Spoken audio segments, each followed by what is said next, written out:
Alhamdulillah wassalatu wassalamu ala Rasulillah wa ala alihi wa sahbihi wa mawalah wa la hawla wa la quwata illa billahi wa ba'du. Alhamdulillah, di pagi hari ini kita bisa berjumpa walaupun lewat media sosial Humairah Channel, dan ada sedikit faedah yang akan saya sampaikan di pagi hari ini berkenaan dengan 6 salat yang manusia terkadang lalai untuk melakukannya.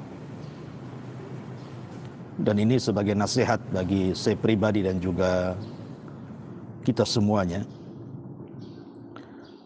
bahwa ada salat-salat yang terkadang kita lalai melupakannya, padahal 6 salat ini sangat dianjurkan dan sunnah untuk dilakukan dan memiliki faedah yang sangat-sangat besar sekali dalam kehidupan kita.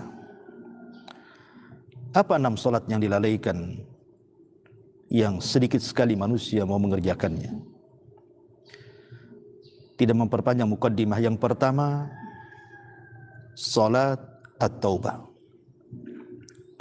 salat taubat.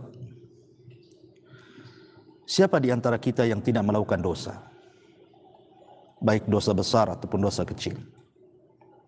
Setiap kita pasti melakukan dosa, karena memang dosa itu sesuatu yang sudah menjadi kebiasaan manusia melakukannya. Mata ini bisa berbuat dosa, lisan juga bisa berbuat dosa, telinga juga bisa berbuat dosa, tangan, kaki, pikiran, dan begitu seterusnya. Tetapi kalau kita melihat sunnah Nabi SAW, apabila seseorang itu melakukan dosa, maka Nabi SAW mengatakan dalam hadis Abu Bakar As-Siddiq radhiyallahu an, dia mendengar Nabi SAW bersabda, "Ma min 'abdin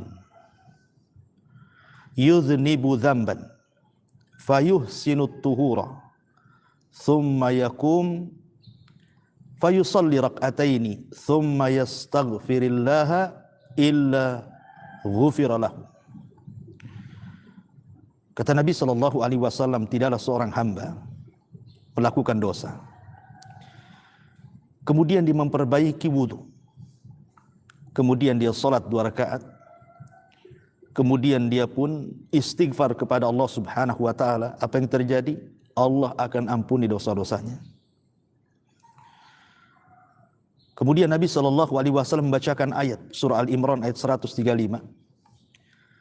Walladzina idza fa'alu fahishatan aw zalamu anfusahum dzakarullaha fastaghfaru lidzunubihim wa man yaghfiru dzunuba illallah wa lam yusirru ala ma fa'alu wa hum ya'lamun.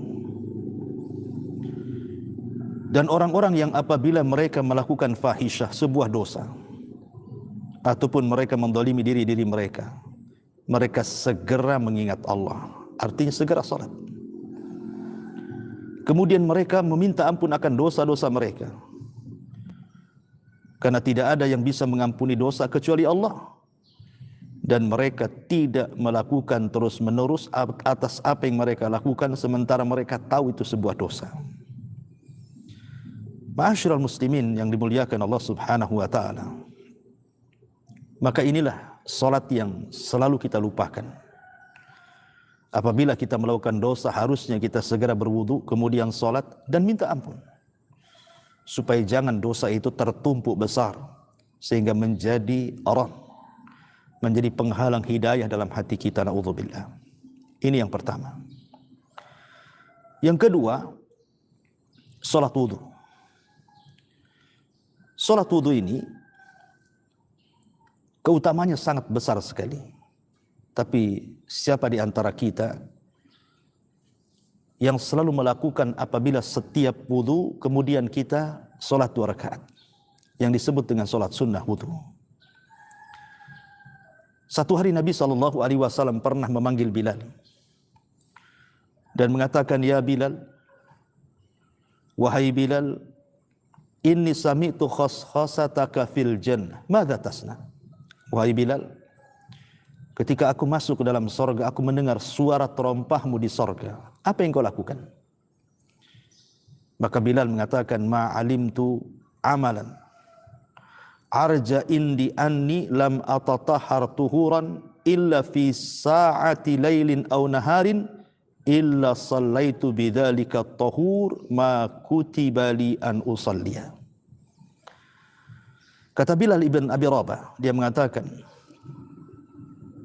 tidaklah aku mengetahui satu amalan yang itu sangat penting menurutku setelah aku melakukan berwudu baik di malam hari atau di siang hari, kecuali aku akan melaksanakan solat at-tuhur ataupun solat berwudu, solat selepas wudu. Itulah yang dilakukan Bilal ibn Rabah, melakukan solat setelah wudu. Dan Nabi SAW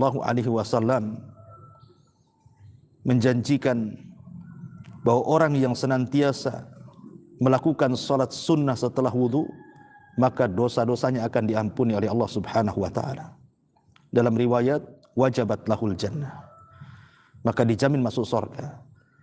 Kata Nabi SAW, man tawadda'a nahwa wudu'i hadha, siapa yang berwudu seperti wuduku ini, kata Rasul, thumma qama faraka'a rak'ataini, kemudian dia berdiri melaksanakan 2 rakaat salat, la yuhadditsu fiha nafsahu, dan dia tidak berbicara antara wudu dengan salat, artinya dia lakukan penuh dengan kehusyuan, ghufira lahu ma taqaddama min dzambi, maka akan diampuni dosa-dosanya. Dalam riwayat, wajabat lahul jannah, maka dijamin masuk surga.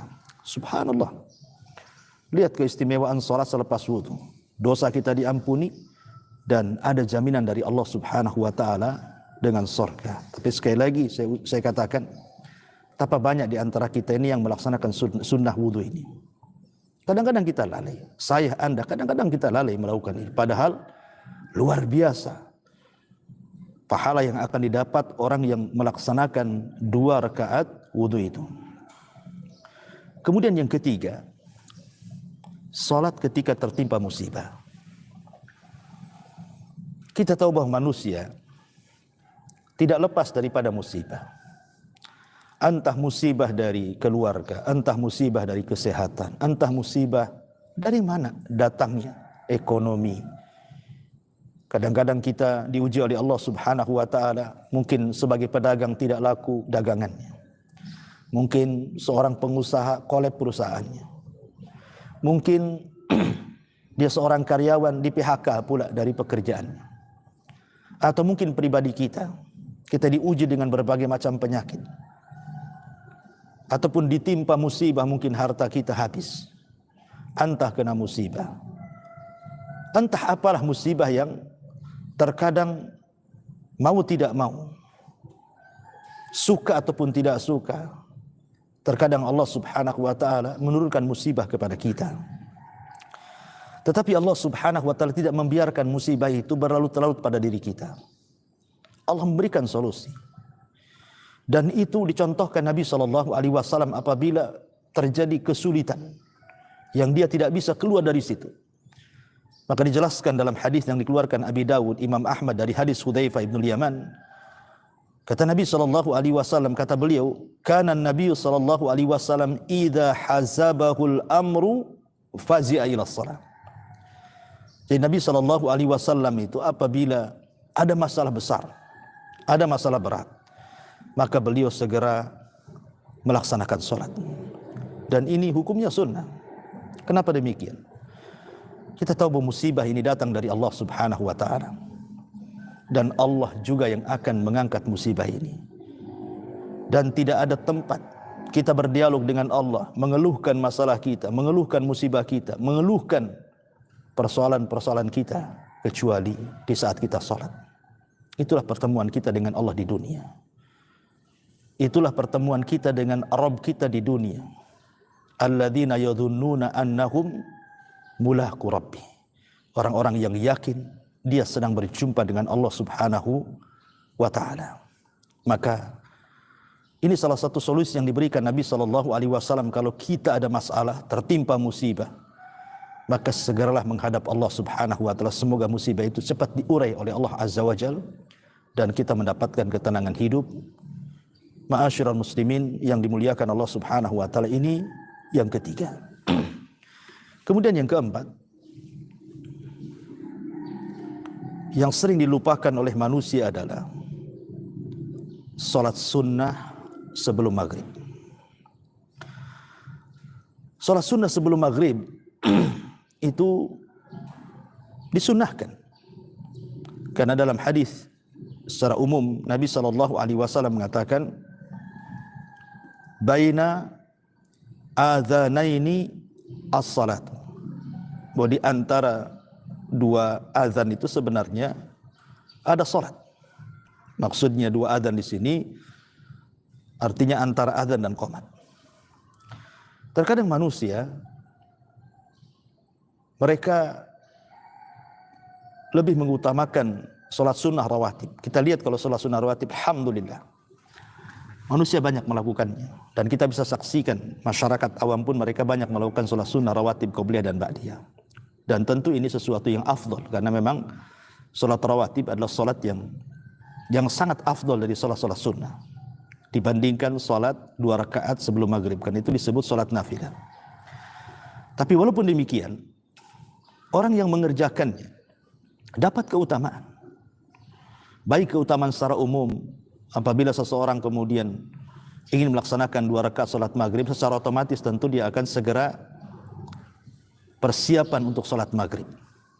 Artinya, kalau dia melaksanakan 2 rakaat salat sunnah, bagi laki-laki di masjid tentu dia akan mengikuti salat jamaah.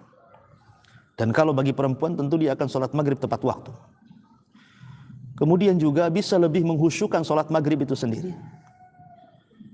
Dan juga menambah pahala salat sunnah. Makanya Nabi SAW mengatakan kepada para sahabatnya, sallu qablal maghrib, salatlah kalian sebelum salat maghrib. Sallu qablal maghrib, salatlah kalian sebelum salat maghrib.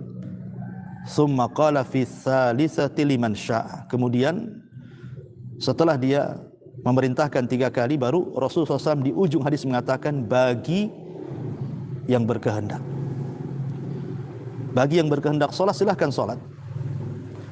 Tetapi dari sini bagaimana perintah Nabi SAW sampai 3 kali terulang menunjukkan bahwa salat ini juga memiliki keistimewaan yang luar biasa. Makanya sahabat Nabi SAW apabila mendengar adzan maghrib, mereka bersegera salat 2 rakaat sebelum qomat. Dan Nabi SAW menyaksikan mereka dan tidak melarang mereka. Bahkan Nabi memerintahkan di hadis yang sudah saya sebutkan tadi. Ini yang keempat. Kemudian yang kelima, yang dilupakan manusia juga adalah salat ketika berangkat safar dan ketika pulang safar. Ini hampir manusia jarang melakukannya. Padahal sunnah Nabi SAW sebagaimana dijelaskan dalam hadis Bukhari dari Ka'ab, anna Nabiy SAW kana idza qadima min safarin dhaha dakhala al-masjid. Idza qadima min as-safari dhuha dakhala al-masjid fa shalla rak'ataini qabla an yajlis. Kata Ka'ab, Nabi SAW apabila datang dari safar di waktu duha umpamanya, maka beliau masuk ke dalam masjid kemudian salat 2 rakaat sebelum duduk. Artinya ini sunnah salat setelah datang dari safar. Begitu juga sunnah apabila kita hendak memulai melakukan safar. Sampai-sampai Al-Imam Abi Dawud rahimahullahu ta'ala dalam sunannya membuat bab fi salati indal qudumi minas safar. Bab tentang sunnahnya salat datang dari safar. Datang dari safar, ya. Maka ma'asyiral muslimin yang dimuliakan Allah Subhanahu wa taala, ini sunnah yang terkadang dilalaikan oleh manusia, salat sebelum dan sesudah bersafar. Ma'asyiral muslimin yang dimuliakan Allah Azza wa Jalla. Kemudian yang terakhir tentu salat istikharah. Salat istikharah itu sunnah hukumnya, di mana terkadang kita ini dipilihkan dengan sebuah permasalahan, 2 atau 3 masalah, kadang-kadang kita bingung harus memilih. Apakah saya harus memilih masalah A atau masalah B? Masalah B atau masalah C? Terkadang kita dihadapkan kepada sebuah pilihan. Maka tentu kita akan memilih yang terbaik dari pilihan-pilihan tersebut, dan tidaklah kita memilih pilihan yang terbaik kecuali karena bimbingan Allah Subhanahu wa taala. Karena Allah yang tahu maslahat kita, maslahat ke depan urusan kita, kehidupan kita. Maka mintalah kepada Allah yang sudah mentakdirkan segalanya untuk kehidupan kita, supaya Allah memilihkan kepada kita pilihan yang terbaik. Inilah di antara 6 salat terkadang manusia lupa untuk melalaikannya, padahal kita tahu bahwa 6 salat ini kalau kita kerjakan luar biasa keutamaan, kemuliaan dan pahalanya di sisi Allah Subhanahu wa taala. Mudah-mudahan faedah pagi bermanfaat untuk saya dan jamaah sekalian. Subhanakallahumma bihamdika asyhadu an la ilaha illa anta astaghfiruka wa atubu ilaik. Allahu taala alam. Assalamualaikum warahmatullahi wabarakatuh.